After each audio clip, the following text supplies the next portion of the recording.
Yeah, it's manual. Last year I took on my biggest project yet, ripping apart a donor van and transferring absolutely everything mechanical over in an attempt to save my van / home.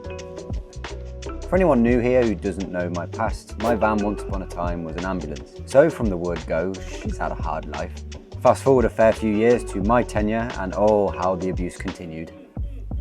The van was originally bought just to do one big Euro trip and then I was going to lay it to rest.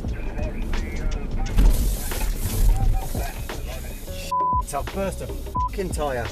But as time went on, the van became an integral part of our team and handled this new adventurous way of life really well. So when it came down to the crunch and the van eventually gave way, I decided to attempt the impossible.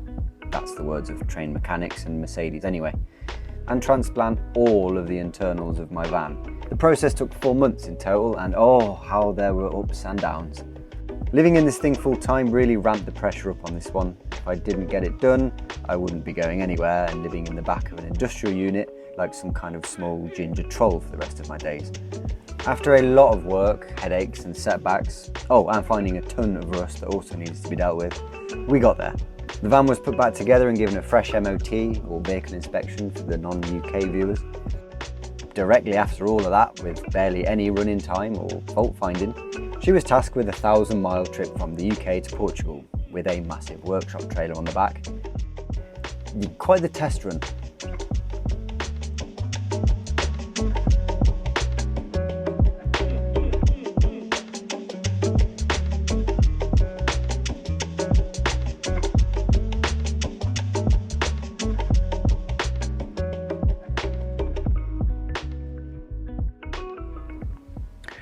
Well, it's now been a year since the massive, ridiculous and sometimes extremely painful rebuild of my van. So now I can finally answer all the questions come in on how is the van, what's it like to drive, and was the entire 4-month rebuild worth it? Although we literally set off into the sunset and distant lands, it wasn't all as closed book and happy endings as that. There has been a few issues with Amber. The biggest issue to come from it all was probably the amount the van drank fuel. Fresh out of the unit, I'd lost about half the MPG I'd got originally. The van was just... and throughout the year I've been doing changes and tests and things like that to eventually pull it back to an area that I'm happy with.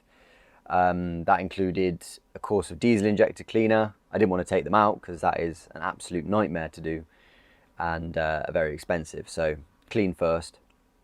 Just the mere act of running the van in, because in the build videos I actually made a mistake. The van has only done 50,000 miles, meaning the engine has hardly run in. The donor van hadn't had 50,000 miles on it, it had 50,000 kilometers on it. So that's technically maths. 31,000 miles. I totally didn't just Google that.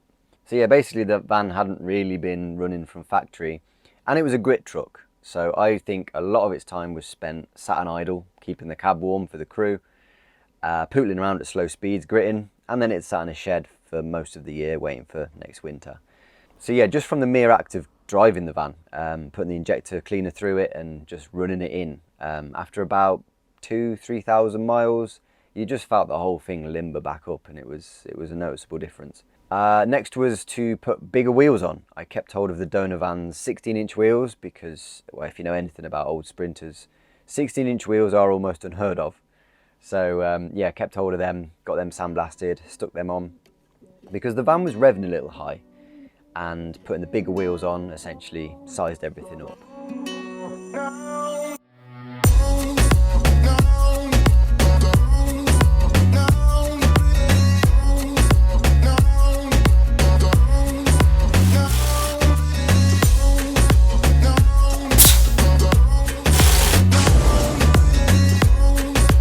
And as you can see, it looks bugger all different. It looks exactly the same.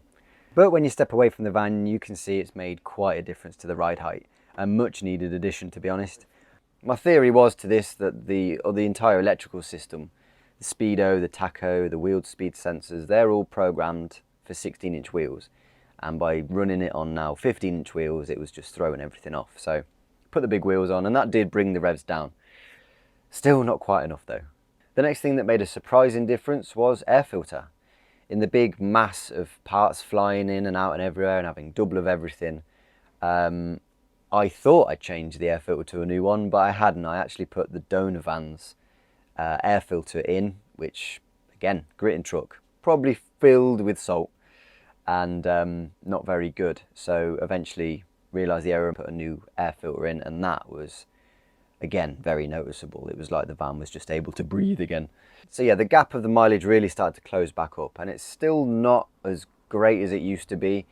The next stage really to go down the route of is pulling the injectors out and getting them tested, make sure the spray pattern's right on them and they're not clogged. And the gap's so small now, it's almost negligible to start going down that sort of next big job route. Plus, one thing I didn't really think about up until quite recently was I took a 6-speed semi-automatic gearbox, chucked that out, and I put a 5-speed manual gearbox in. So there's a whole gear there missing, and I think where my MPG's been lost is in that gear ratio. So as far as I'm concerned on the fueling matter, it's sort of a case closed. What I've lost in, I don't know, probably 30 miles to a full tank of fuel, I've gained in just so much more. The van is just, it's a new van. I love it. And with that manual gearbox, oh, I've said it many, many times in videos, but the semi-automatic gearbox this van come with was crap. There was no real control over the vehicle. There's no clutch pedal, so you can't, you know, finesse, especially off-road. That was a nightmare. And when you went to try and override, it jumped 2 gears or just not register what you said. Yeah, having a semi-automatic gearbox is kind of like having a deaf, senile old man in the gearbox doing it for you. What did you say, Sonny? You want second? No, I want third. Okay, first it is. 7,000 RPM, face plant the steering wheel, wheels spin, get stuck, lose momentum. Thank you very much, gearbox, you prick. Now, manual. Manual. Oh, it's so good. It's like a new van. Almost, well, genuinely, just triggers broom. Yeah, it's hard to describe as most people drive manuals, but when you go from that shed of a gearbox to having gears again and being able to do things and just finesse the vehicle around, it's incredible. The van off-road is so much more capable now. In fact, I've got a clip to compare from the van trying to climb our hill on the land with the semi-box to the van with the manual box.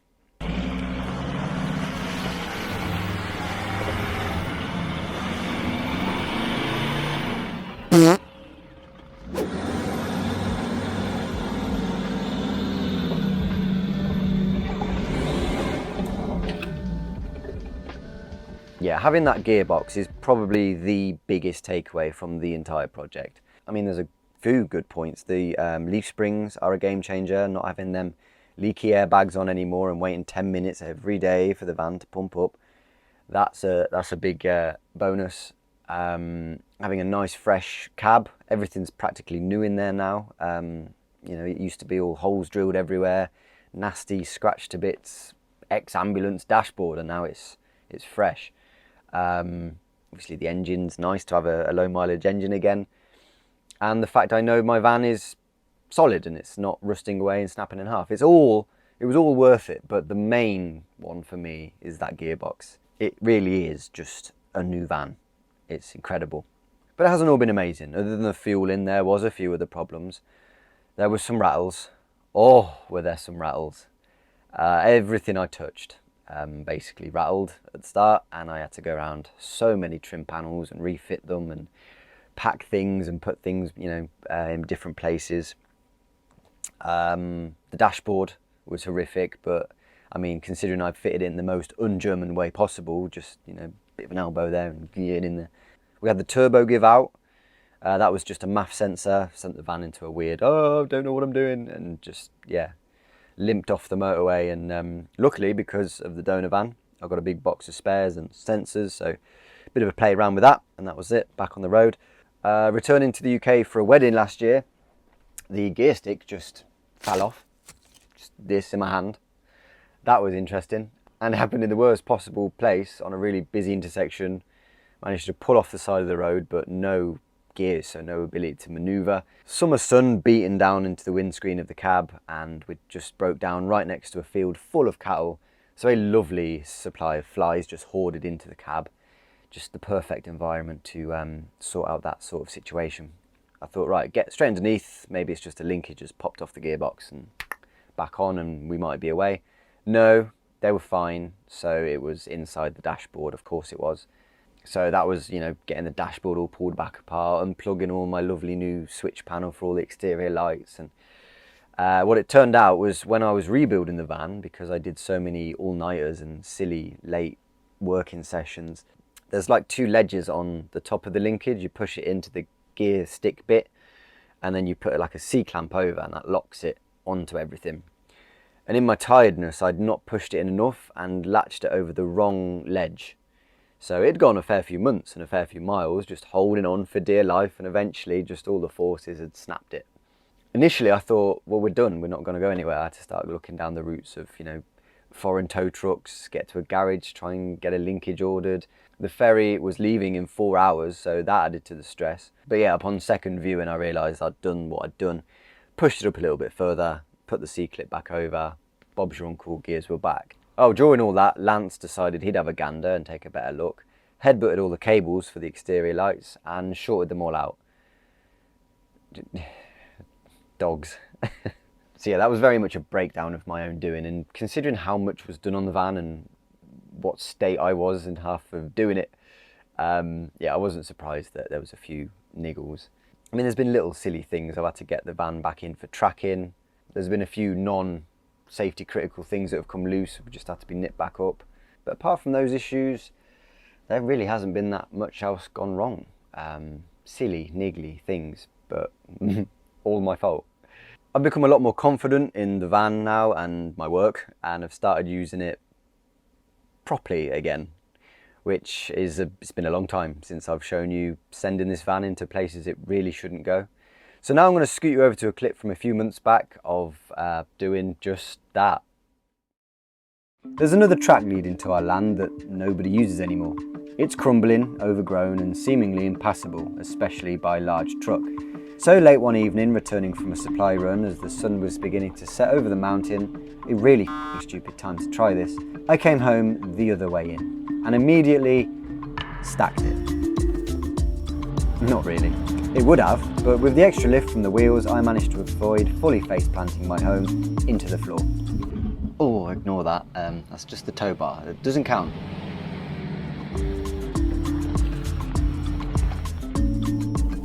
But that was just the beginning. As we started this quite steep and crumbly climb, the reality started to sink in on why this track probably isn't used all that much.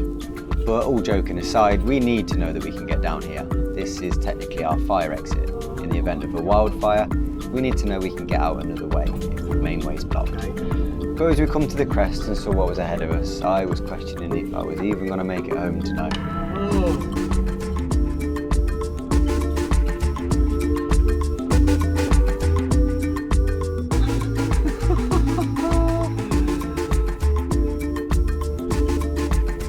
I got to do that.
fair bit longer than the main way in and pretty perilous, and the terrain is ever changing. But the one thing I will give this track is it comes with some views.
As we carried on climbing, the terrain changed again, and we entered deep into a eucalyptus forest.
Do you know what?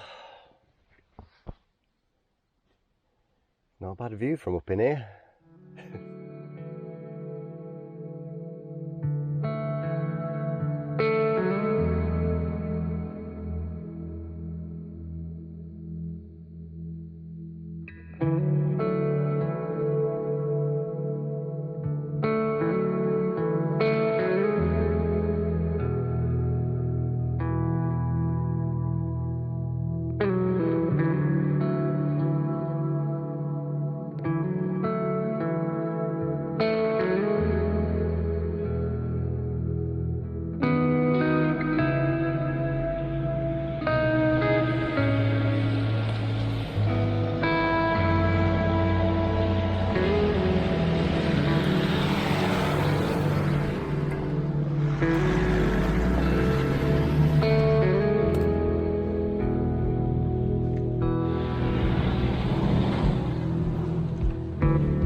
Getting closer to home, I knew the tracks a little better and grew tired of this soft and slow crap, so I resorted to tight, pushing myself, all the new mechanicals and my entire home beyond their limits.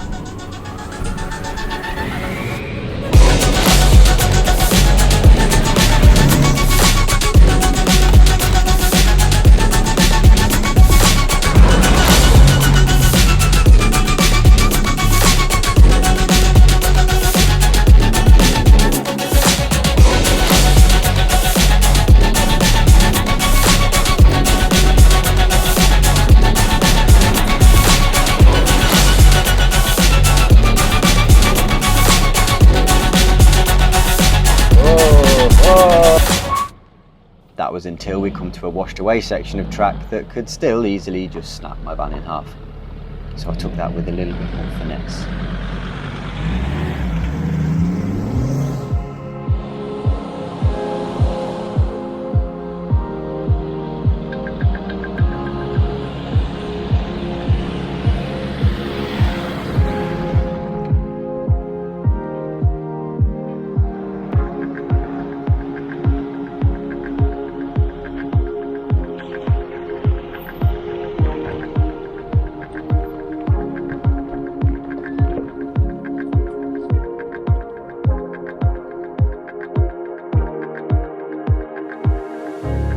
Well, I hope that little jaunt has illustrated that yes, the rebuild was totally worth it.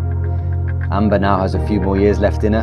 What we do with those few years, well, I've got some plans for 2023, but you will have to stick around to find out. I'll see you next time.